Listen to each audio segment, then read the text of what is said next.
সুখবর সুখবর সুখবর তাকামুল সার্টিফিকেট নিয়ে বিশাল একটা সুখবর আসতেছে। কারণ আপনারা যারা ভিসা প্রত্যাশী রয়েছে নতুন অনেকেই বই জমা দিতে পারে না, অনেকের মেডিকেলের ডেট ছিল না বা অনেকে মেডিকেল করতে পারে না, পুলিশ ক্লিয়ারেন্সের ম্যাচ ছিল না বা পুলিশ ক্লিয়ারেন্স করতে পারেন না, কিন্তু বই রেডি, আপনার বিষয় আছে কিন্তু আপনারা বই জমা দিতে পারেন না।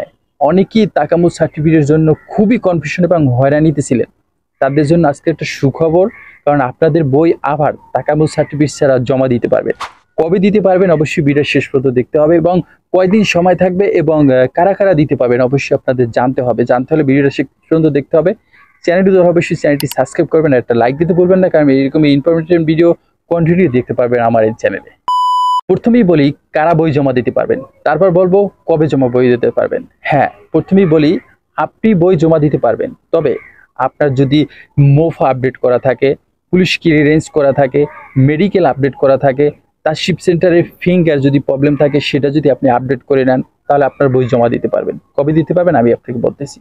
অনেকেই কিন্তু আপনার বই জমা দিয়ে রাখছে, ফাইল জমা দিয়ে রাখছে, মানে বিষয় পাচ্ছে না, কিন্তু তারা কিন্তু অনেক বিভ্রান্তিতে রয়েছে। তাদের সমস্যাটা কোথায়, কবে পাবে? আসলে দেখা যাচ্ছে যে আপনার যে বইগুলো জমা দিয়েছে বৃহস্পতিবার, সেই বইগুলো কিন্তু অনেকে পেয়েছে, অনেকে পায় না। তার কারণ আপনার রেকর্ডিং এজেন্সি যে লাইসেন্স রয়েছে, RL নাম্বার রয়েছে, সেটা আপনি যদি যতই বই আগে জমা দেন, কিন্তু আগে আপনার বিশেষ স্ট্যাম্পিং করে নেয়, ওর থেকে সিরিয়াল করে 2500 পর্যন্ত যদি আপনার রেকর্ডিং এজেন্সি থাকে, সেই 2500 সিরিয়াল এরকমের করছে। তাই যাদের 1 নাম্বার সিরিয়াল রয়েছে 100, 200, 300, 400, 500 এরকম স্টেপ বাই স্টেপ বইগুলো জমা দেবে। তাদেরকে আমি বলি একটু আপনি ধৈর্য ধারণ করে এবং আপনার এজেন্সির সাথে কথা বলে রাখেন, খুব দ্রুতই আপনি বইটা পেয়ে যাবেন। আশা করি সবাই বিষয় পেয়েছে, আপনারাও পাবেন, কনফিউশন আর কিছু নাই। এখন আমি আপনাকে বলি, আপনার যদি বিষয় এসে থাকে, আপনার যদি মুফা করা না থাকে, অবশ্যই আপনি মুফা করবেন, কারণ আপনার সামনে সুযোগ আসতেছে। এই সপ্তাহের ভিতরেই একটা সুযোগ আসতেছে, ইনশাল্লাহ আপনারা বই জমা দিতে পারবেন এই সপ্তাহের ভিতরে। কারণ এই সপ্তাহের ভিতরে যত পেন্ডিং বিষয় আছে তাদেরকে আপনার একটা সুযোগ দিচ্ছে যে বইগুলো আপনার জমা নেবে। এখন কাদের বই জমা নেবে আমি একটু বলছি।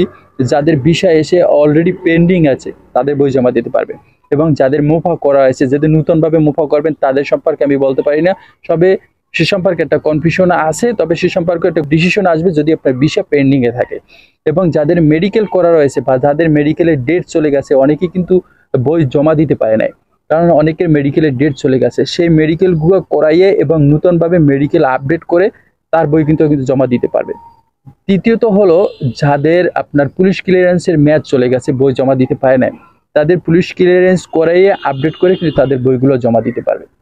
এখন অনেকেই কনফিউশন আছে, ভাই আমার বিষয় এসেছে কিন্তু আমি মেডিকেল করতে পারি না বা মেডিকেল আমার বের হয় না। ভাই দ্রুত আপনি আপনার এজেন্সির সাথে কথা বলে আপনার মেডিকেলটা করে নেন। এবং যাদের পুলিশ ক্লিয়ারেন্স সমস্যা, ভাই পুলিশ ক্লিয়ারেন্স বের করতে হাইস্ট হলে 10 দিন বা 12 দিন লাগে, বা আপনি 1 সপ্তাহে পারবেন, ওখানে অপশন আছে। হ্যাঁ, আপনি যদি 200-500 টাকা খরচ হয় অবশ্যই আপনি কিন্তু কাজটা করে নেন, করে নিলে আপনার জন্য ভালো, কারণ এটা যত দ্রুত করবেন ততই কিন্তু এই অপরচুনিটি আপনি পাবেন। কারণ এই সুযোগটা আসে, পরবর্তীতে এই সুযোগটা নাও আসতে পারে, বা পরের সপ্তাহে এই সুযোগটা নাও দিতে পারে। কারণ বর্তমানে 80 থেকে প্রায় 1 লক্ষ পেন্ডিং বিষয় রয়েছে শুধু 2টা ক্যাটাগরি, লোড আনলোড এবং অফিস ফ্যাসিলিটি ক্লিনার বিষয়। এবং এই বিষয়গুলো কিন্তু বাংলাদেশে বেশি এই থাকে, কারণ এই বিষয়গুলো কিন্তু তাকামুল সার্টিফিকেট আগেও লাগতো না, আর এখন কিন্তু লাগার জন্য কিন্তু একটা বিভ্রান্তিত করছে, যে কারণে আমরা সবাই হয়রানির শিকার হচ্ছি। তবে এই 1 সপ্তাহের জন্য আপনাকে যে সুযোগটা দিয়েছে, অবশ্যই এই সুযোগটা আপনি কাজে লাগিয়ে আপনার যে পেন্ডিং বিষয়গুলো রয়েছে, বা আপনার পেন্ডিং যে আপনার অনেকেই রয়েছে যাদের পুলিশ ক্লিয়ারেন্সের মেয়াদও প্রায় শেষ পর্যায়ে, বা মেডিকেলের মেয়াদও শেষ পর্যায়ে, হ্যাঁ, এই বিষয়গুলো কিন্তু বড় ধরনের একটা হয়রানি। কারণ এগুলো যদি আপনার একবার মেয়াদ শেষ হয়ে যায়, পরবর্তীতে করতে কিন্তু বড় ধরনের একটা টাকার প্রয়োজন হয়।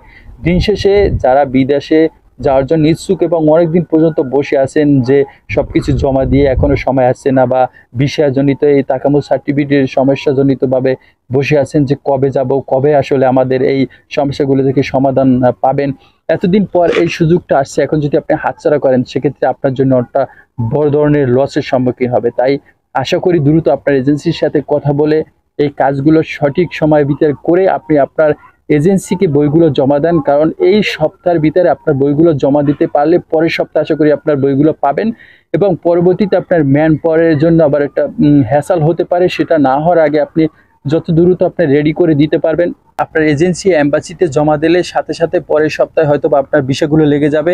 লেগে গেলে সাথে সাথে আপনি বিএমইটি আপডেট করে দিবেন এবং আপনার ম্যান পাওয়ার বের হয়ে গেলে ইনশাল্লাহ আপনি টিকিট করে দিতে পারবেন। কারণ আমরা নূতন ভিসা প্রত্যাশীরা অনেক হয়রানিতে আছি। কারণ এই যে দেখা যাচ্ছে আমরা নতুনভাবে বিদেশে যাচ্ছি, বিদেশের নাম বলে কিন্তু আমাদের অনেকের ইনকাম বাণিজ্য নাই, বা আমরা অনেক লিন করে বা অনেকভাবে করে আমরা টাকা জমা দিয়ে রেখেছি। এখন এই সরকারিভাবে যে আপনার একটা হয়রানি হয়েছে, এই হয়রানির কারণে কিন্তু আমরা অনেকেই কিন্তু অপেক্ষা করতেছি যে কবে ভিসা লাগে। ইতিমধ্যে কিন্তু অনেকের ভিসার মেয়াদও চলে গেছে, বা অনেকের মেডিকেলের মেয়াদও চলে গেছে, অনেকের পুলিশ ক্লিয়ারেন্সের মেয়াদও চলে গেছে। অনেকেই বিভিন্নভাবে আমরা কনফিউশন আছি। বিশেষ আমার পরিবারও কিন্তু হতাশাগ্রস্ত আছে বা চিন্তিত আছে। পাই যখন আমরা প্রবাসীর উদ্দেশ্যে রওনা দিই বা একটা ডিসিশন নিই, তখন কিন্তু আমরা সবকিছু ছেড়ে বা আমরা ওদিকেও কিন্তু ইমোশনালি মুভ করে থাকি। কিন্তু সেদিকে যখন বারবার বাধা আসে তখন কিন্তু খুব খারাপ লাগে। তবে বাংলাদেশের কর্তৃপক্ষ বা প্রবাসী কল্যাণ মন্ত্রণালয় থেকে কিন্তু এই বিষয়গুলো দেখা দরকার। নূতন ভিসা প্রত্যাশীদের জন্য প্রত্যেকটা স্টেপ ইজি করে দেওয়া দরকার, যাতে খুব সহজে যেতে পারে। কারণ দিন শেষে একজন প্রবাসী যত সহজে দেশের বাইরে যেতে পারবে, ততই তার দেশের প্রতি একটা ভালোবাসা থাকবে যে না, দেশ থেকে আমাকে খুব সহজে যাওয়ার জন্য এই কাজগুলো করেছে এবং আমি চলে আসছি, ইনশাল্লাহ প্রত্যেকটা রেমিটেন্স বৈধভাবে দেশে পাঠাবো। এটা কিন্তু প্রবাসীরও লাভ, দেশের জন্য লাভ, প্রবাসী ফ্যামিলির জন্য লাভ। তাই সবার প্রতি ভালোবাসা রইল। ভালো থাকবেন, সুস্থ থাকবেন, যে যেখান থেকে দেখছেন। আসসালামু আলাইকুম।